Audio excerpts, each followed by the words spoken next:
Dr. Zakir Niak.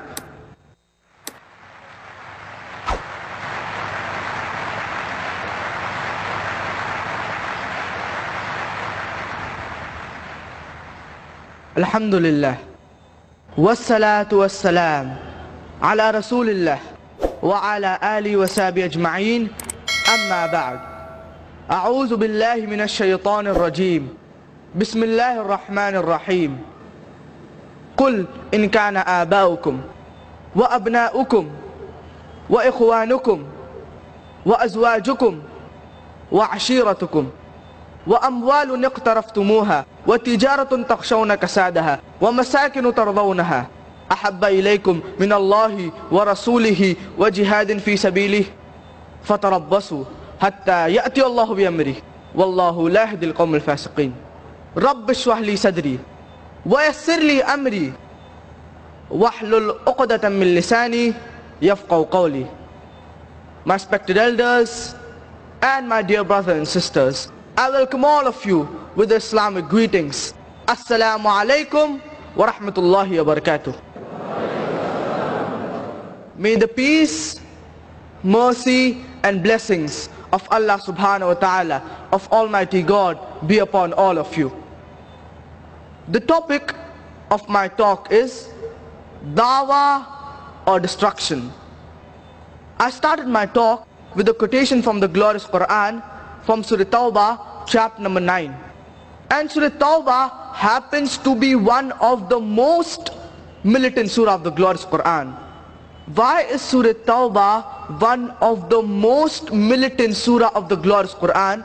Because it is the only surah, it is the only chapter in the glorious Quran which does not begin with the formula Bismillah ar-Rahman ar-Rahim.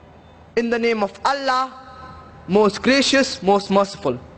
Otherwise, every surah, every chapter of the glorious Quran begins with the formula Bismillah ar-Rahman ar-Rahim. In the name of Allah, most gracious, most merciful. But Surah Tawbah does not begin with the formula Bismillah ar-Rahman ar-Rahim. The reason is because it is one of the most militant surah of the glorious Quran. For example, if you are walking along with your sister or along with your mother along the streets of Mumbai, and if there's a hooligan, if there's a ruffian who snatches the handbag of your mother and runs away, what will you do? But naturally you'll run after him, and after you catch him, you will not say Assalamu alaikum wa rahmatullahi wa barakatuh, may peace be on you. You will not say Bismillah ar-Rahman ar-Rahim. You will get down to the subject directly. You will say, hey mister, give the handbag or else I'll break your neck. Hey mister, give the handbag or else I'll break your leg. You will get down to the subject directly. Bismillah is not called for. And if you read the first few verses of Surah Tawbah, chapter number 9, Allah subhanahu wa ta'ala is talking about a peace treaty between the mushriks of Makkah and the Muslims. And this peace treaty, it was unilaterally broken by the mushriks of Makkah. And by the time Allah subhanahu wa ta'ala reaches verse number 5, He is giving the mushriks of Makkah an ultimatum, warning that put things straight in 4 months' time, otherwise a declaration of war. And when Allah subhanahu wa ta'ala is giving an ultimatum, a warning to the mushriks of Makkah, Bismillah is not called for. That's the reason some scholars say that Surah Tawbah does not begin with the formula Bismillah ar-Rahman ar-Rahim. This is one of the reasons. There are several other reasons. And by the time Allah subhanahu wa ta'ala reaches verse number 24, Allah subhanahu wa ta'ala, He is addressing us Muslims. Now we Muslims, we are in the firing line. Allah subhanahu wa ta'ala says, Qul in kana aba'ukum. Say, whether it be your fathers, wa abna'ukum, your sons, wa ikhwanukum, your brothers, wa azwajukum, your spouses, wa ashiratukum, your relatives. Allah subhanahu wa ta'ala is asking, what are your considerations? Are they your fathers? Are they your sons? Are they your brothers? Are they your spouses? Are they your relatives? Allah subhanahu wa ta'ala is asking, what are your considerations? And Allah subhanahu wa ta'ala continues and says, وأموال اقترفتموها وتجارة تخشون كسادها ومساكن ترضونها. The wealth that you have amassed, the commerce in which you fear a decline, the houses in which you live. Allah subhanahu wa ta'ala is asking, what are your considerations? Are they your fathers? Are they your sons? Are they your brothers? Are they your spouses? Are they your relatives? The wealth that you have amassed, the commerce in which you fear a decline, the houses in which you live. Allah subhanahu wa ta'ala is asking, what are your considerations? And Allah subhanahu wa ta'ala continues and says, أَحَبَّ إِلَيْكُمْ مِنَ اللَّهِ وَرَسُولِهِ وَجِهَادٍ فِي سَبِيلِهِ. If you love all these 8 things more than Allah, His Rasul, and doing jihad in Allah subhanahu wa ta'ala's way, then Allah subhanahu wa ta'ala says, فَتَرَبَّسُوا, then wait. حَتَّى يَأْتِيَ اللَّهُ بِأَمْرِهِ وَاللَّهُ لَا يَهْدِي الْقَوْمَ الْفَاسِقِينَ. Then wait until Allah brings His destruction unto you, and Allah guides not the fasiq people. Allah subhanahu wa ta'ala says in the glorious Quran, in Surah Muhammad, chapter number 47, verse number 38, وَإِن تَتَوَلَّوْا يَسْتَبْدِلْ قَوْمًا غَيْرَكُمْ ثُمَّ لَا يَكُونُ أَمْثَالَكُمْ. And if you do not do your job, then Allah will substitute in your place another people, ثُمَّ لَا يَكُونُ أَمْثَالَكُمْ, and they will not be like you. Allah subhanahu wa ta'ala says in the glorious Quran, in Surah Al-Imran, chapter number 3, verse number 110, كُنْتُمْ خَيْرَ أُمَّةٍ أُخْرِجَتْ لِلنَّاسِ. You are the best of people evolved for mankind. Allah subhanahu wa ta'ala is giving us an honor by calling us khayra ummah, that is the best of people. Whenever there is an honor, it is always followed up with responsibility. There is no honor without responsibility. For example, a principal has got more honor than a teacher. A teacher has got more honor than a clerk. Similarly, a principal has got more responsibility than a teacher. A teacher has got more responsibility than a clerk. There is no honor without responsibility. Allah subhanahu wa ta'ala is giving us an honor by calling us khayra ummah, that is the best of people. Don't you think we have a responsibility? And the reply is given in the same verse. Allah subhanahu wa ta'ala says, تَأْمُرُونَ بِالْمَعْرُوفِ وَتَنْهَوْنَ عَنِ الْمُنْكَرِ وَتُؤْمِنُونَ بِاللَّهِ. Enjoining what is right and forbidding what is wrong, and believing in Allah. Allah subhanahu wa ta'ala is giving us an honor because we should enjoin what is right and forbid what is wrong and believe in Allah. If we do not enjoin what is right and do not forbid what is wrong, then we aren't fit to be called as khayra ummah. We aren't fit to be called as Muslims. It is the duty of every Muslim to convey the message of Islam to the non-Muslims, to those who are unaware of it. And many Muslims, they give the excuse for not doing the job. They tell me that, brother Zakir, you know, one day when I'll have the knowledge, then I'll start doing dawah. They think one day when they'll have the knowledge, one day when they'll become a big sheikh like Sheikh Ahmad Didat, they'll start doing dawah. That time will never come.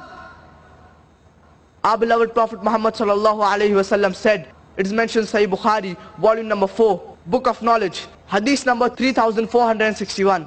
Ballighu anni walau ayah. Propagate even if you know one verse.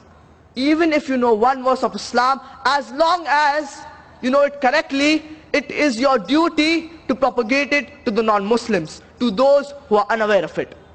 Allah subhanahu wa ta'ala says in the glorious Quran, in Surah Ghashiyah, chapter number 88, verse number 21, فَذَكِّرْ إِنَّمَا أَنْتَ مُذَكِّرْ لَسْتَ عَلَيْهِمْ بِمُسَيْطِرْ.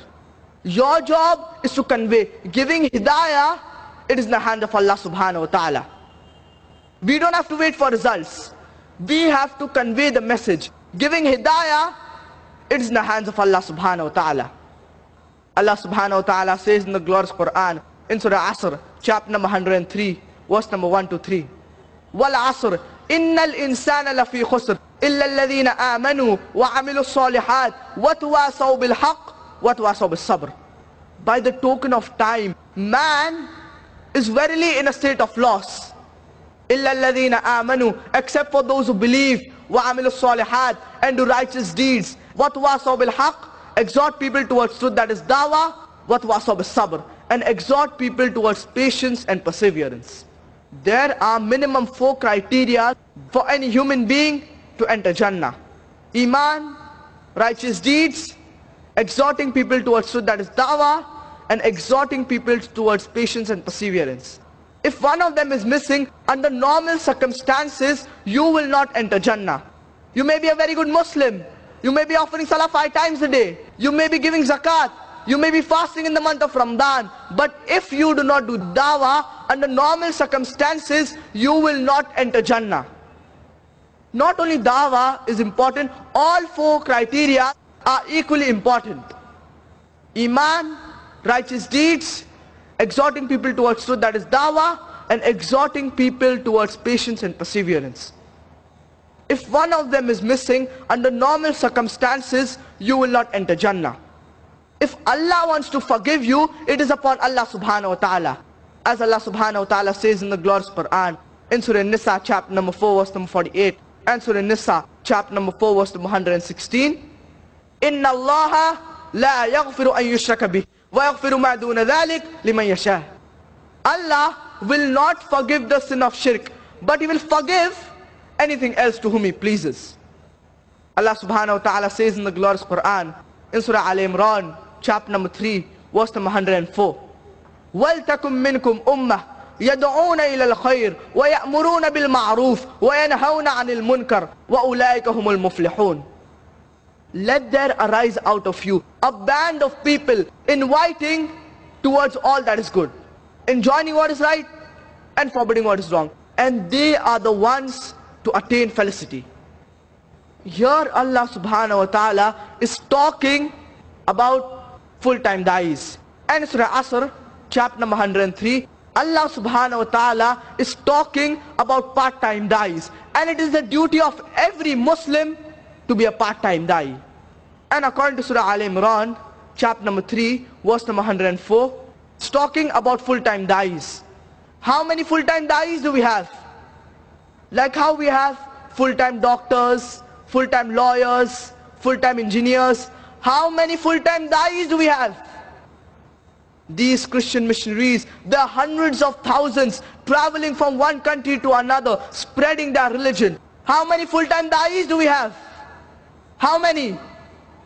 And according to Surah Asr, chapter number 103, it is the duty of every Muslim to be a part-time da'i. And those who are full-time da'is, they are the ones to attain felicity. Allah subhanahu wa ta'ala says in the glorious Quran, in Surah Nahl, chapter number 16, verse number 125, Udu'u ila sabili rabbika bil hikmah wal maw'izatil hasana wajadilhum billati hiya ahsan. And invite all to the way of thy Lord with wisdom and beautiful preachings, and argue with them and reason with them in the ways that are best and most gracious. Allah subhanahu wa ta'ala promises us in the glorious Quran in no less than 3 different places. In Surah Tawbah chapter number 9 verse number 33, in Surah Saf chapter number 61 verse number 9, and in Surah Fatah chapter number 48 verse number 28, هُوَ الَّذِي أَرْسَلَ رَسُولَهُ بِالْهُدَى وَدِينِ الْحَقِّ لِيُظْهِرَهُ عَلَى الدِّينِ كُلِّهِ. It is Allah who has sent down His messenger with the religion of truth, so that it will supersede over all the other religions, over all the other isms, whether it be Christianism, Judaism, secularism, Buddhism, atheism, any ism. Islam is destined to supersede them all, master them all, kulli, overcome them all. وَلَوْ كَرِهَ الْمُشْرِكُونَ. And how much ever the mushriks did not like it. And with a different ending, in Surah Fatah, chapter number 48, verse number 28, وَكَفَى بِاللَّهِ شَهِيدًا. And enough is Allah as a witness. Allah subhanahu wa ta'ala says that His deen, this deen, it will prevail, with or without you, with or without me, the rubbish that we are. Allah subhanahu wa ta'ala does not require you and me to make His deen prevail. If we think that if we do dawah, then Islam will spread, then we are the biggest fool.